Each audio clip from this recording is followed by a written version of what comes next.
Good morning বন্ধুরা। এখন সকাল 5:30 বাজে আর আমি চলে এসেছি এখন ছাদে। আমি আর তোমাদের দাদাভাই দুজনেই ছাদে এসেছি। আরও সকালে ঘুম থেকে উঠেছি, মানে 4:45টার দিকে ঘুম থেকে উঠে ফ্রেশ হয়ে একটুখানি কি বলবো, একটুখানি এক্সারসাইজ করে নিয়েছি ঘরে, তারপর ছাদে এসেছি। আর আজকে ছাদ থেকেই তোমাদেরকে গুড মর্নিংটা জানালাম।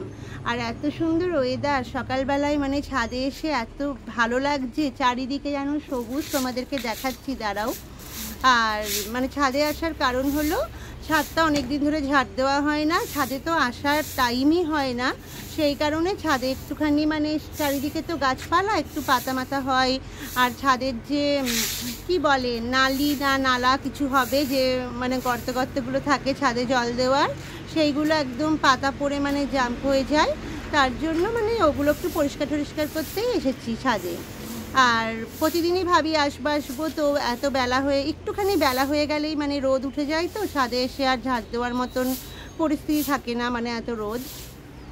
তো হচ্ছে এখন দুজন মিলে হাফ হাফ একটু ঝাড় দিয়ে নেব। দুজনে মিলে করলে কারোরই আর কষ্টটা হবে না। আর একজন যদি পুরো ছাদটা ঝাড় দিতে যায় না, কোমরে খুব আমার তো খুব কোমরে ব্যথার আছে, ওর জন্য আর কোমর ব্যথার ভয়ে আর পুরো ছাদটা আর কি ঝাড় দেবো না আমি একা। ওর জন্য তোমাদের দাদা ভাইও এসেছে, দুজন মিলে দিয়ে নেব। আর চলো তোমাদেরকে ছাদ আমাদের বাড়ির চারপাশটা একটু দেখাচ্ছি, কত সুন্দর, আরও সকালবেলা বলে আরও ভালো লাগছে। আর তারপর বাকি টাইমটা আমরা কি করি, আজকে সারাদিনটা আমি কি করব তোমাদের সাথে পরে শেয়ার করছি। এখন দেখো বাড়ির চারপাশটা কেমন লাগছে সকালবেলায়। দেখো চারিপাশটা খুব সুন্দর লাগে ভোরবেলায় উঠলে। আর ভোরবেলায় উঠলে না মনটাও খুব ভালো লাগে। কিন্তু আগে আমি ভোরেই উঠতাম, এখন আর ওঠা হয় না সত্যি কথা বলতে। এখন এই দোকানে গিয়ে গিয়ে খুব ক্লান্ত লাগে তো শরীরটা, আর ভোরবেলায় ঘুমটা ভাঙতে চায় না, একটু লেট করেই উঠি। খুব যে বেশি দেরি করে উঠি তা না, কিন্তু একটু লেটেই উঠি। আর ছাদে দেখো কত ময়লা, এগুলো ঝাঁট না দিলে হয় মাঝে মধ্যে। আর ছাদে তো সেভাবে আসা হয় না বলে না পরিষ্কারও করা হয় না, তাই আজকে এসেছি। আর এখানে মাঠে দেখতে পাচ্ছ অনেক ছেলেমেয়েরা আছে এখানে সবাই ভোরবেলা থেকে হাঁটতে আসে, বয়স্ক মানুষেরা। তারপর ছেলেমেয়েরা হচ্ছে মাঠে দৌড়াতে আসে, কারণ এখান থেকে দৌড়ে অনেক ছেলেমেয়ে চাকরি পায়, এখানে আর কি প্র্যাকটিস করে। আর এখানে দেখো আমাদের জাম গাছটা অনেক বড় হয়ে গেছে, তো তাই মাঠটা পুরো পরিষ্কার দেখা যাচ্ছে না এখান থেকে, ওই সাইডটা দিয়ে দেখা যায়। কিন্তু জাম গাছটার জন্য এখানে তোমাদের পুরোটা আমি দেখাতে পাচ্ছি না, নয়তো পুরো মাঠটা অনেক বড় মাঠ আর প্রচুর ছেলে মেয়ে আছে। আর তোমাদের দাদাভাই হলো এখানে একটা টাইলসের টুকরো নিয়ে ওই নোংরাগুলো আগে এক জায়গায় তুলে চেঁচে দিচ্ছে, নয়তো শ্যাওলা পড়ে গেছে, বৃষ্টি হয়েছিল না মাঝখানে কদিন, তাই দেখো ছাদটা এখন ভালোই নোংরা, তো এখন ঝাড় দেবো দুজন মিলে। আর কোনায় কোনায় সব পাতা নোংরা সব জমে আছে, গর্তগুলো একটু নালাগুলো পরিষ্কার করে দিতে হবে, নয়তো বৃষ্টির জলটা ঠিক মতন যায় না, জমে থাকে, তার জন্যই আসা। আর আকাশটা দেখো কত সুন্দর লাগছে। কিন্তু টাইমটা যতই এখন ভোরবেলা হোক, ভালোই আলো হয়ে গেছে। আর দেখছো পাশে জমিগুলো খুব সুন্দর লাগে, ছাদে উঠে বেশ হালকা একটা ঠান্ডা ঠান্ডা ভাব, বেশ ভালো লাগছিল। আর এটা হলো আমাদের বাড়ির সামনে দিকটা আর কি, রাস্তার ধারটা আর কি, গেটের সামনে দিয়ে রাস্তা দিয়ে ঢোকার পথ সেইটা হলো। আর দেখো আমাদের হচ্ছে বাড়ির সামনে উঠোনে না খুব জঙ্গল হয়ে গেছিলো, ঘাস হয়ে গেছিলো আর কি, তো এটা বাগানালা দিয়ে পরিষ্কার করানো হয়েছে একটা দিক। আর এই দিকটা দেখো এখনও ওই জঙ্গলই রয়েছে, এই দিকটা পরিষ্কার করানো হয়নি, লোকটা আসবে বলেছে, দেখি আজকে আসে কি না। আর এটা দেখো বেল গাছে কত বেল হয়েছে, আমাদের এই বাড়ির আমাদের বাড়ির গাছের বেলটার এত স্বাদ, খুবই সুন্দর। আর আমাদের বাড়ির যে কোনো ফল গাছই ফলগুলো খুব সুন্দরই হয়, পেঁপে বলো, বাতাবি লেবু বলো, বেল আম সব কিছু খুব সুন্দর ফলের স্বাদটা আর কি। আর তোমাদের দাদা ভাই হলো এখানে হচ্ছে দেখতেই পাচ্ছ ঝাড় দিয়ে নিচ্ছে, এই দিকটা পুরো দেখো কত সুন্দর লাগছে, এবার পরিষ্কার লাগছে। ও হাফ মতন ঝাড় দিল, আর আমি আবার একটুখানি ঝাড় দিয়ে নেব। এখানে দেখো আমিও ঝাড় দিয়ে নিচ্ছি। আর সত্যি কথা বলতে নিজে করে করে এমন অভ্যাস হয়েছে না, মানে যতই কেউ পরিষ্কার করে দিক, মানে নিজে একটুখানি যতক্ষণ না দেবো মনে হয় কি আমার মতন ঠিক পরিষ্কার করতে পারছে না, এটা আমাদের মনে হয়। কিন্তু তাহলেও এত বড় ছাদ একা দায়িত্ব নিয়ে লাভ নেই, দুজনে দেওয়াটাই ভালো। ও দিয়েছে, পাতাগুলো সব পরিষ্কার করেছে, কিন্তু একদম মানে চেঁচে চেঁচে বালিগুলো মানে নেয়নি, ওই জন্য আমি আর একবার করে দিকটা দিয়ে নিচ্ছি। আর এমন ঝাঁটা এনেছি আমি ঝাড় দেওয়ার জন্য, 14 বার করে খুলেই যাচ্ছিল, কাঠিগুলো বেরিয়ে বেরিয়ে যাচ্ছে। তো এখন কি করব, এই 3 তলার ছাদ থেকে কে এখন নিচে যাবে একটা আবার ঝাঁটা আনতে, তার জন্য এটা দিয়েই মানে কোনো রকম ঝাড়টা দিয়ে নিচ্ছি। আর দেখো এবার পুরো ছাদ আমাদের ঝাড় দেওয়া কমপ্লিট হয়ে গেছে, খুব সুন্দর লাগছে, একদম কোনা কাছারি সব কিছু ঝাড় দিয়ে দিয়েছি। তোমাদের দাদাভাই ছাদের এই পাইপটার মানে কোণে কোণেও যে পাতাগুলো ছিল সেগুলোও মানে পাইপটা তুলে ভালো করে ঝাড় দিয়ে নিয়েছি, খুব সুন্দর লাগছে এবার। দেখো ছাদের থেকে এসে আমি একবারে মানে স্নান করে নিলাম, ভেবেছিলাম যে এখন একটু গাটা ধুয়ে কাপড়টা ছেড়ে নেব, পরে স্নানটা করব আর কি। তো এত ধুলো ছাদে, এত মানে ডাস্ট, রাস্তার ধারে বাড়ি তো, তাই একটু মানে বেশি কালো কালো মানে সেই ডাস্ট হয়ে থাকে। আর ওই ধুলোবালি পরিষ্কার করে এসে ভাবলাম একবারে স্নানটা করে নিই। এদিকে আমার কাজের দিদিও এসে গেছে, ওকে বাসনগুলো নামিয়ে দিয়ে এলাম। আর এবার আমি ঝটপটা করে একটুখানি ডাল সিদ্ধ, আলু সিদ্ধ, ভাত, একটু ডিম সিদ্ধ চাপিয়ে দেবো। সিদ্ধগুলো হতে তার বেশিক্ষণ টাইম লাগবে না, যাতে ছেলে হচ্ছে খেয়ে স্কুলে চলে যেতে পারে। তারপর কি রান্না করব না করব সেটা পরে আবার দেখছি। তো আমি একবারে ওর জন্য স্নানটা করে নিলাম। চলো এখন রান্নাটা তাড়াতাড়ি করে চাপিয়ে নিই।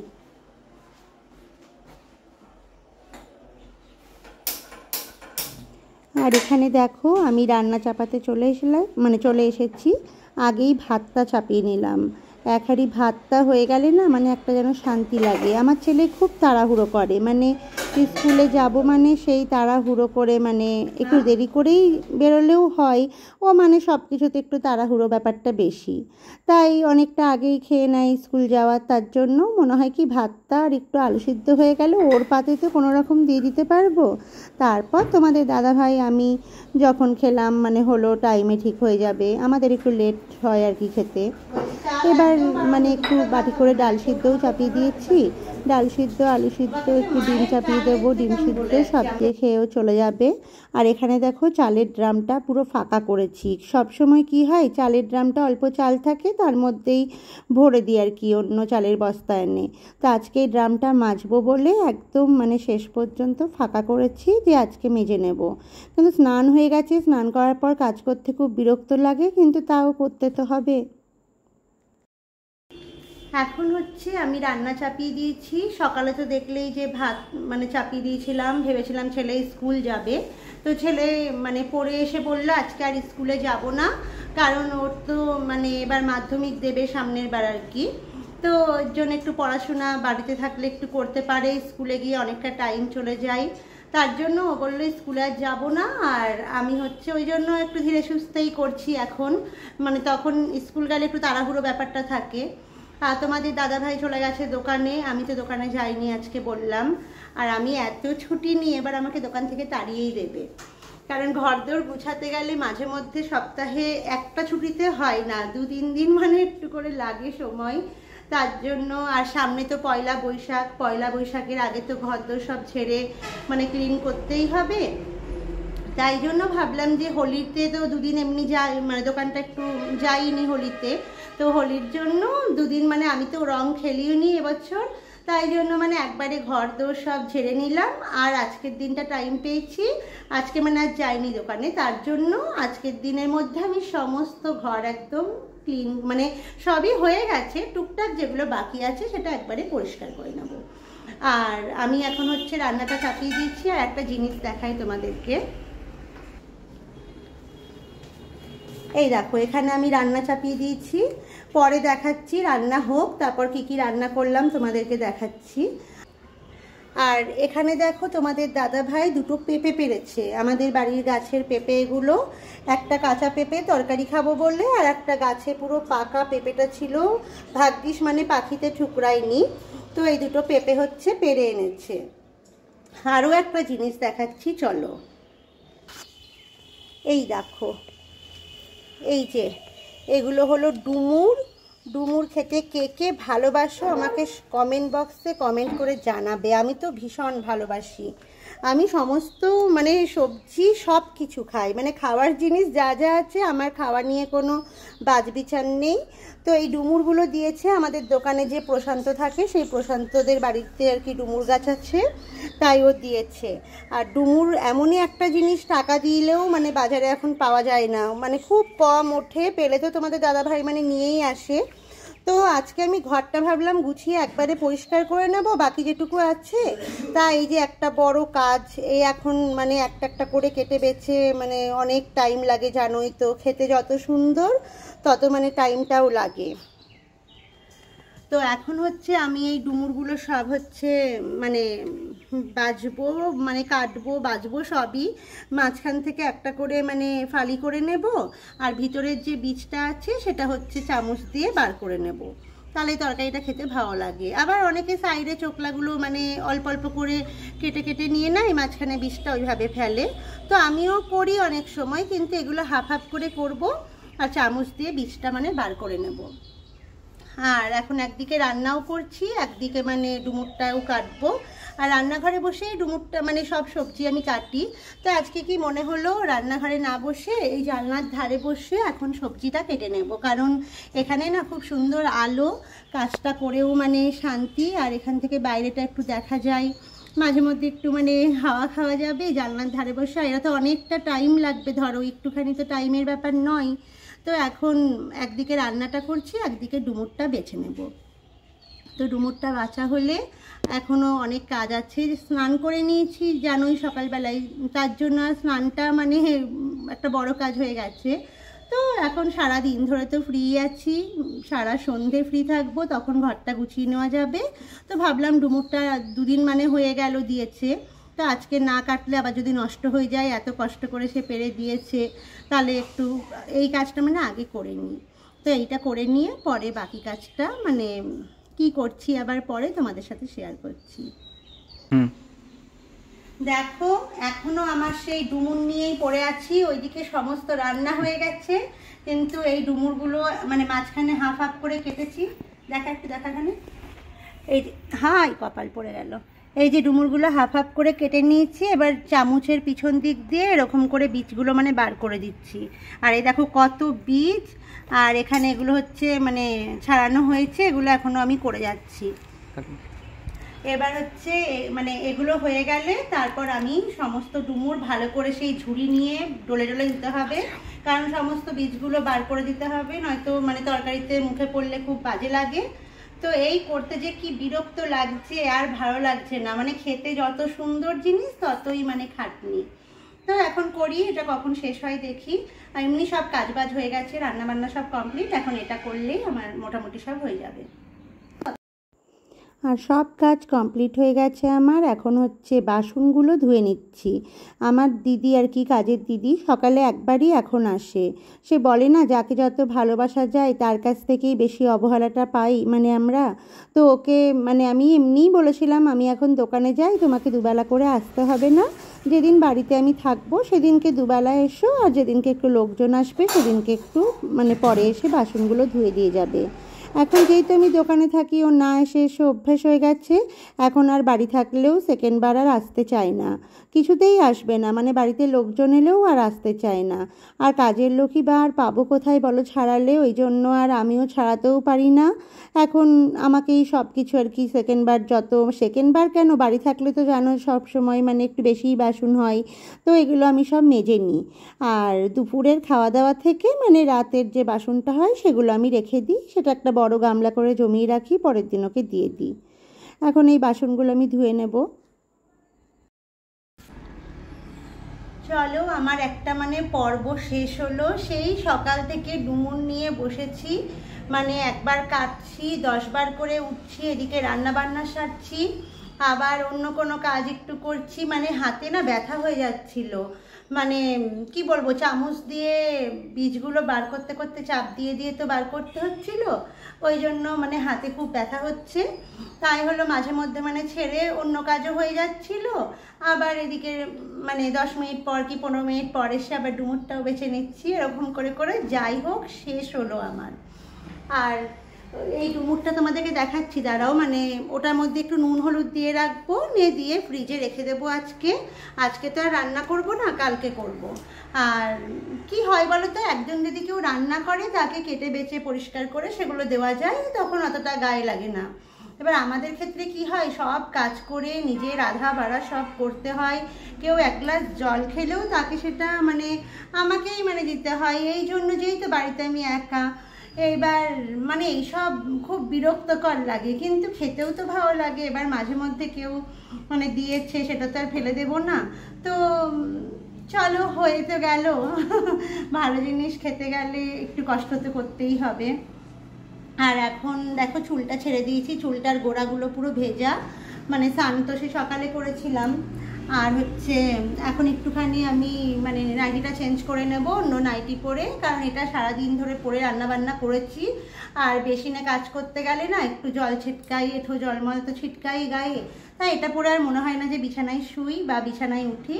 তাই নাইটিটা চেঞ্জ করব। আর ঘেমেও গেছি, গরম লাগছে।